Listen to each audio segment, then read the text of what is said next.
ওদালগুৰি জিলাৰ টংলাৰ এখন বিশেষ গাঁও হৈছে বনগাঁও আৰু এই বনগাঁৱৰ এটি বিশেষত্ব হৈছে তেওঁলোকৰ প্ৰধান উপযোগ্য খেতি হৈছে কচু আৰু এই কচু খেতি কৰিয়েই তেওঁলোকে আসলে জীৱন নিৰ্বাহ কৰে এই গাঁওখনৰ লোকসকলে।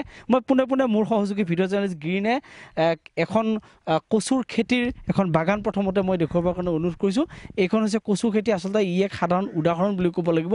ইতিমধ্যে প্ৰায় এই গাঁওখনৰ প্ৰায় 200-300 বিঘাতকৈ অধিক মাটিত এই গাঁওখনৰ লোকসকলে দীৰ্ঘদিন ধৰি কচু খেতি কৰি আহিছে আৰু এই কচু খেতি কৰি এই গাঁওখনৰ যি মূল জীৱিকা সেই জীৱিকা তেওঁলোকে আচলতে অৰ্জন কৰি আহিছে বুলি ক'ব লাগিব। মূলত একাংশ কচু খেতিয়ক আছে, মই তেওঁলোকৰ পৰা পোনে পোনে কিছু কথা জানিবৰ কাৰণে চেষ্টা কৰিম। তাৰ প্ৰাক মুহূৰ্তত একাংশ শ্ৰমিকে কচু ইতিমধ্যে এৰুৱাই আছে, তেওঁলোকে মাটিৰ পৰা কচু এৰুৱাই আছে আৰু সেই কচু মই পোনে পোনে মোৰ সহযোগী গ্ৰীনে দেখুৱাইছে। সেয়া সুদূৰত বহু কচু আছে আৰু এই কচুসমূহ ইতিমধ্যে বজাৰলৈকে কিছু সময়ৰ পিছতে লৈ যাব আৰু ইয়াৰ যিসকল ব্যৱসায়ী আছে সেই ব্যৱসায়ীসকলে ইয়াৰ পৰা ডাইৰেক্টলি উঠাই লৈ যাব। ইয়াৰ প্ৰধান উপযোগ্য খেতি হৈছে কচু আৰু এই কচু এবিধ অত্যন্ত সুস্বাদু খেতি আৰু সমগ্ৰ ওদালগুৰি জিলাতে ইয়াৰ চাহিদা অত্যন্ত বুলি ক'ব লাগিব।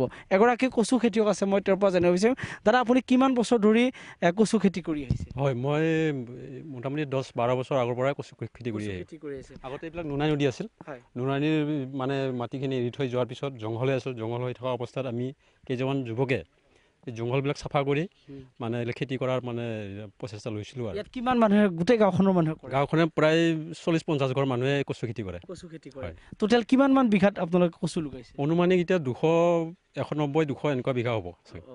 আপোনালোকে কিমানকৈ বিক্ৰী কৰি আছে? এতিয়া বৰ্তমান আমি এতিয়া 25 টকা 26 টকা এনেকুৱা পাৰ কিলো হিচাপত আপোনালোকৰ পৰা পোনপটীয়াকৈ ব্যৱসায়ীসকলে লৈ যায়? ইয়াৰ পৰা লৈ যায়। প্ৰায় এবিঘাত কিমান কচু উৎপাদন হয়?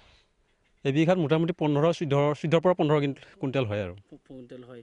ইয়াত আপোনালোকে কি কি ব্যৱহাৰ কৰে মূলত খেতিৰ সময়ত? প্ৰথমতে আমি গাঁত খানো। গাঁত খানাৰ পিছত আমি পোনপটীয়াকৈ আমি কচুৰ যিটো পেটা, এই পেটাটো আমি ৰুই যাওঁ প্ৰায় 1 ফুট মূৰে ডিফাৰেঞ্চ মূৰে।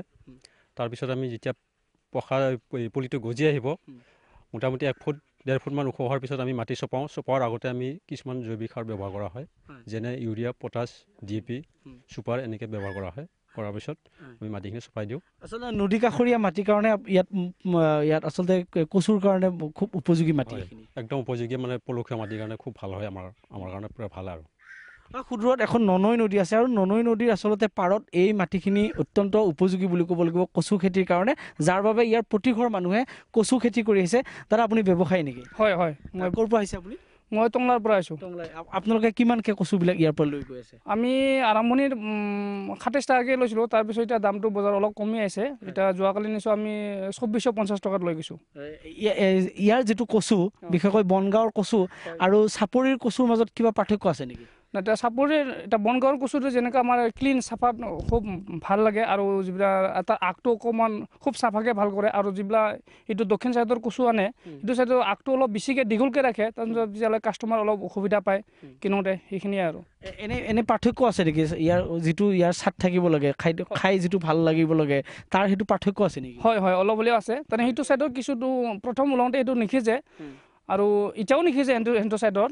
এতিয়া আমাৰ এইটো বনগাঁৱৰ কচুটো এইটো সিজাত ভাল। আৰু মূলত আৰু এগৰাকী কৃষক আছে। দাদা, আপুনি কিমান বছৰ ধৰি কচু খেতি কৰি আহিছে? হয়, মই মোটামুটি 10-12 বছৰ হ'ল ইয়াতে কচু খেতি কৰা। প্ৰতিঘৰ মানুহে কচু খেতি কৰে? হয়, প্ৰতিঘৰ মানুহে খেতি কৰে। এই কচু খেতিৰ দ্বাৰা ইয়াৰ মানুহখিনি এতিয়া কিমান লাভান্বিত হৈছে? ইয়াতে বৰ্তমান কচু খেতি কৰিয়ে বৰ্তমান আমাৰ যিবিলাক খেতিয়ক আছে এইবিলাক স্বাৱলম্বী হৈছে। প্ৰতিঘৰ মানুহৰ আৰ্থিকভাৱে সচ্ছল হৈছে? হয়। নিশ্চিতভাৱে ক'ব লাগিব যে আৰ্থিকভাৱে আচলতে কচু খেতি কৰি এই অঞ্চলৰ মানুহ সচ্ছল হৈছে আৰু বাৰিষা আচলতে বহু পৰিমাণে ইয়াৰ গৰাখহনীয়া বা অন্যান্য হয়। গতিকে এই যিখিনি ইয়াৰ পলসুৱা মাটি বা ইয়াত নদীয়ে পুতি পেলোৱা মাটি, সেই পুতি পেলোৱা মাটিসমূহত আচলতে এই অঞ্চলৰ মানুহে কচু খেতি কৰে আৰু অত্যন্ত সুস্বাদু কচু বুলি ক'ব লাগিব। এই কচুৰ আচলতে সমগ্ৰ ওদালগুৰি বা দৰং জিলাত এক প্ৰকাৰ বহু পৰিমাণে চাহিদা আছে বুলি ক'ব লাগিব। দাদা, ক'ৰ পৰা আহিছে আপুনি? মই ডিমাকুচি পৰা আহিছে। ইয়াত কচু নিব আহিছে? কচু নিব আহিছোঁ। আপুনি ব্যৱসায়ী? হয় হয়। এতিয়ালৈকে আপুনি কিমান কুইণ্টেল ইয়াৰ পৰা কচু লৈ গ'ল? মোটামুটি এনেইতো হিচাপ নাই, 30-40 কুইণ্টেলমান হ'ল। 30 কুইণ্টেল। এনেকৈ কিমান ব্যৱসায়ী ইয়ালৈকে আহে? এইটো এনে গম পাওঁতে বহুত আহি থাকে। মই বিশেষ মানে এমাহমান হ'ল টানিয়ে আছোঁ। টানি আছে? হয়। আপোনালোকে ইয়াৰ পৰা কিমান দামত উঠাই লৈ যায় কচুটো এইটো প্ৰথমতে 30-32 এনেকুৱা আছিল এতিয়া যে গৈ গৈ মানে 24 টকা হয়।